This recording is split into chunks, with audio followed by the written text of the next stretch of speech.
नमस्कार, rockingnews.com में आपका स्वागत है। मैं हूं गिरिजेश वशिष्ठ।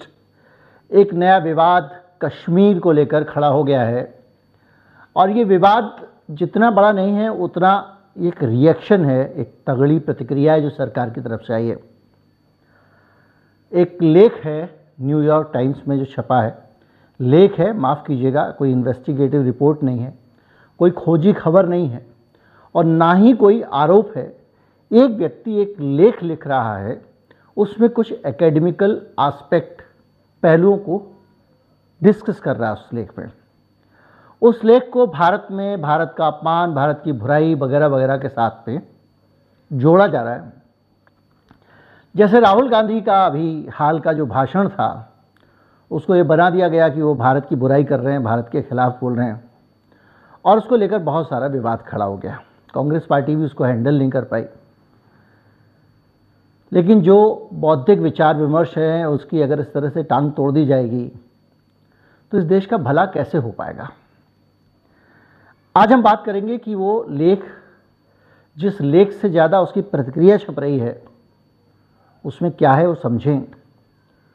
लेखक क्या कहना चाहता है और उसमें हमारे लिए, हमारे देश के लिए और हम सब के लिए क्या सीख छिपी है। कहीं मत जाइए, चैनल को सब्सक्राइब कर लीजिए।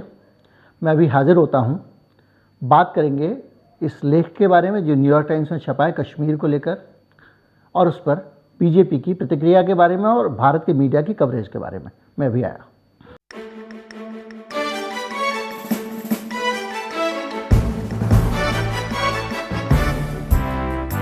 लेख कह रहा है कि भारत सरकार ने बहुत तेज़ी से कश्मीर का मिलिटराइजेशन कर दिया है और दुनिया की वो सबसे बड़ी मिलिटराइज जगह बन गई है, ऐसी जगह जो सैन्यीकरण हो गया है, जहाँ पे बहुत ज़्यादा हथियार और दूसरी चीज़ें इस पूरे सिस्टम में आ गई हैं और वो एक ऐसे हालात बन गए।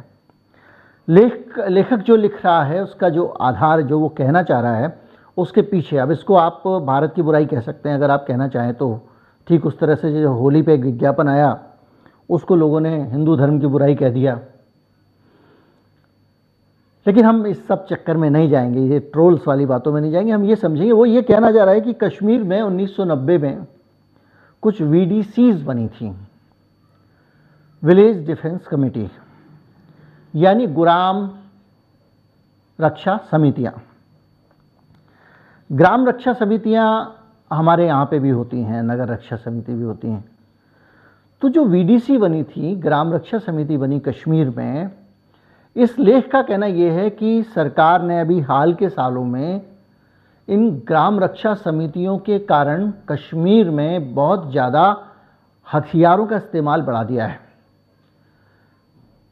सरकार कश्मीर के गांव वालों को हथियार चलाना सिखा रही है, पुलिस और मिलिट्री से ट्रेनिंग दिलवा रही है, जिसके ज़रिए ये जो ग्राम रक्षा समितियां हैं, कहने को तो ये नागरिकों की समितियां हैं क्योंकि ये सरकार के कर्मचारी नहीं हैं, इसलिए आप उनको ना तो पुलिस कह सकते हैं ना मिलिट्री कह सकते हैं, लेकिन अपनी अलग अलग ट्रेनिंग के कारण ये एक तरह से एक ऐसा फोर्स बन गया है जो कि हथियार जिसके पास में है, और ये तर्क दिया गया कि जो आतंकवादी हैं उनका मुकाबला करने के लिए हमने इनको तैयार किया है।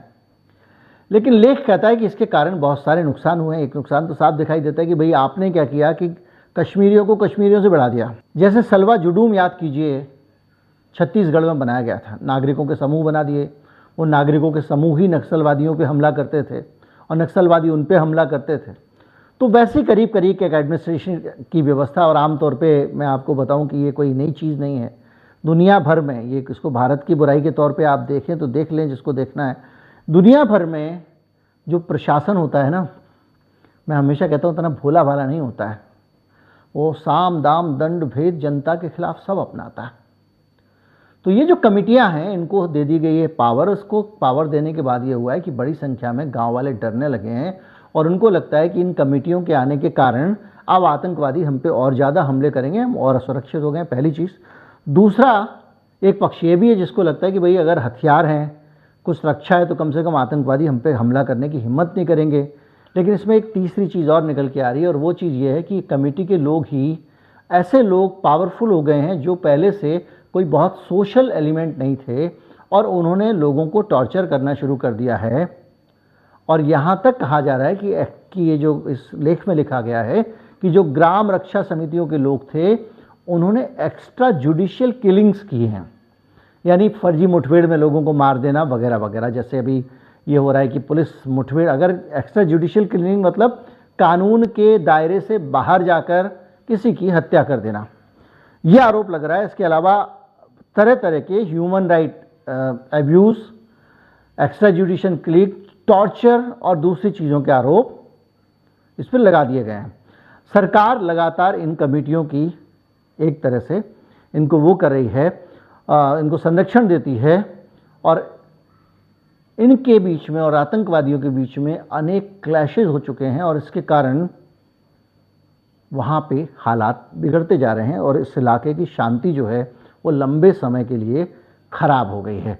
ये तर्क है न्यूयॉर्क टाइम्स ने जो लेख लिखा उसके लेखक का, और उनका ये कहना है कि ये लगातार चला आ रहा है और भारत की सरकार जो है इसको हल करने के लिए कि यहाँ पे हथियार हटें, लोगों के बीच में एक सामंजस्य हो, इसको उन्होंने एक तरह का कम्युनल मसला भी बना दिया है कि विलेज डिफेंस कमेटी बनने के कारण लोगों के बीच में एक सांप्रदायिक दो भाड़ भी हुआ है, ऐसा वो लेखक लिख रहा है। तो ये उसका कहना ये है कि ये जो आपने ये जो कमेटी बना के रक्षा करने का जो तरीका निकाला है, इसके कारण कश्मीर के अंदर की शांति भंग हो रही है। अगर उसकी बात को समझा जाए तो अगर आप पहले वाली स्थिति में हो, आपने अगर ऐसी विलेज डिफेंस कमेटियां ना बनाई हो, तो भाई अगर पूरे राज्य में 4 जगह पे, अगर कहीं पे 5 जगह पे आतंकवादी हमले हो सकते हैं तो वहाँ पर जाकर पुलिस उनका मुकाबला कर सकती है। लेकिन अगर आप हर जगह हथियारबंद लोगों को खड़ा करेंगे, लोगों को हथियारों की ट्रेनिंग देंगे, तो आप याद कीजिए अफ़गानिस्तान में रूस की तरफ से जब हमला हो रहा था तो बहुत सारे लोगों को मिलिटराइज किया गया, उन्होंने उसका मुकाबला किया।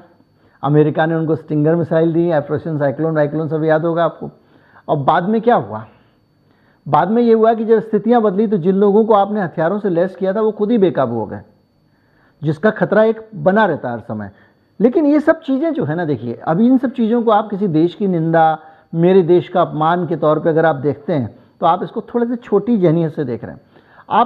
एक आदमी ने, आप कुछ लोगों ने सोचा कि ये एक सिस्टम चल रहा है, सिस्टम की ये खामियां, ये खूबियाँ हैं। अब ये सब सामने आती है तो इस पर विचार विमर्श होना चाहिए। कुछ लोगों को कहना चाहिए नहीं बहुत अच्छा है, कुछ को कहना चाहिए बेकार है, कुछ को कहना चाहिए इसकी वजह से हमारे ग्रामीण बहुत सारे उनकी जान बच गई, कुछ लोग कहेंगे कि ग्रामीणों की जान खतरे में पड़ गई। और इस पूरी चर्निंग के पीछे इतने सारे जो दिमाग के विचार आएंगे, उसके ज़रिए जो लोग जम्मू कश्मीर में प्रशासन चलाने वाले लोग हैं, जम्मू कश्मीर में सरकार चलाने वाले लोग हैं, उनको नीति बनाने में बहुत मदद मिलती है। जितने भी इस तरह के डिस्कोर्स होते हैं वो आपको आपकी भविष्य की दिशा तय करने में बहुत जानकारी देते हैं। ये फालतू का गाल बजाने का मसला नहीं है कि सोशल मीडिया में लोगों ने कुछ लिख दिया। इसलिए इस चीज़ को एकेडमिक उसमें लेना चाहिए, लेकिन इसको जो है एजेंडा चलाया जा रहा है भारत के खिलाफ, ये कहकर गोली मारो सालों वाले जो है ना अनुराग ठाकुर, उन्होंने बयान दे दिया है। अब पूरे मीडिया में किस बात पे दिया है, रिपोर्ट किया थी न्यूयॉर्क टाइम्स की, नहीं बताया। अनुराग ठाकुर ने ये किया, और उस वजह से लोग निकाल के न्यूयॉर्क टाइम्स की पूरी रिपोर्ट पढ़ रहे हैं ताकि पता तो चले कि अनुराग ठाकुर ने किस वजह से निंदा की, क्योंकि नीचे तो खबर में 4 लाइन लिख दी गई है। तो ये अजीब सा रिएक्शन है भाई, आप उसको क्यों भाव दे रहे हैं? कितने लोगों ने न्यूयॉर्क टाइम्स को वैसे पढ़ा होगा? भाई जो लोग सरकार चलाने वाले लोग हैं, जो ब्यूरोक्रेसी में बैठे हुए लोग हैं, वही सब तो पढ़ते हैं ना ये सब चीज़ें, तो पढ़ लेते हैं। अब आपके ये सब कहने से हर चीज़ को आप मुद्दा बनाओगे, नेशनलिज्म से जोड़ोगे, तो आप इससे किसका फ़ायदा हो रहा है? इससे कम से कम देश का फ़ायदा तो नहीं हो रहा है। अब जो भी हो, लेकिन ये एक लड़ाई भी है कि भाई एक टेरिटरी है जिसको लेकर चला आ रहा है विवाद, हम उसे अपना अभिन्न हिस्सा मानते हैं, तो हम उसको अपने काबू में रखने के लिए हम क्या करें। लेकिन आखिर में एक चीज़ दिमाग में रखनी पड़ेगी, जो लोग कश्मीर में रहते हैं, उस धरती पर रहते हैं, आप कोई प्लॉट पे कब्जा तो कर नहीं रहे हो ना किसी के, वो हमारे देश का हिस्सा है। तो वो लोग जहाँ रहते हैं वो हम भारत के लोग हैं, हमारे भारत के नागरिक हैं, हम किसी भी तरह से उनको गैर नहीं मान सकते। प्रशासन के लोग मानते हैं, वो दिल्ली में रहने वालों को भी गैर मार के आपस में लड़ा सकते हैं और अपना काम सीधा कर सकते हैं, मान के चलिए। लेकिन कश्मीर में रहने वाले लोग तो आपके ही हैं। तो आपको ये ध्यान रखना पड़ेगा कि कश्मीर के लोगों के अंदर हथियार का कल्चर ना आए, कश्मीर के लोगों में अशांति ना हो, कश्मीर के लोग भारत का अपने आप को हिस्सा महसूस करें, भारत के साथ जुड़े हुए महसूस करें, वो माने कि वो ही भारतीय हैं। ये धारणा अगर आपको रखनी है तो न्यूयॉर्क टाइम्स के इस लेख की तरफ ध्यान देना पड़ेगा। कश्मीर के लोगों को छोड़ के चलना पड़ेगा, अपना मानना पड़ेगा। और जो भी सरकार की तरफ से रिएक्शन आया है वो थोड़ा सा राजनीतिक रिएक्शन ज़्यादा है, एजेंडा चलाया जा रहा है, ये चलाया जा रहा है बातें करने का। इस लेख के ऊपर कोई औचित्य नहीं था। उम्मीद करता हूँ वीडियो आपको अच्छा लगा होगा। अच्छा लगा हो तो ज़्यादा से ज़्यादा लोगों तक पहुँचा। चैनल को सब्सक्राइब कर लें। नमस्कार, जय हिंद।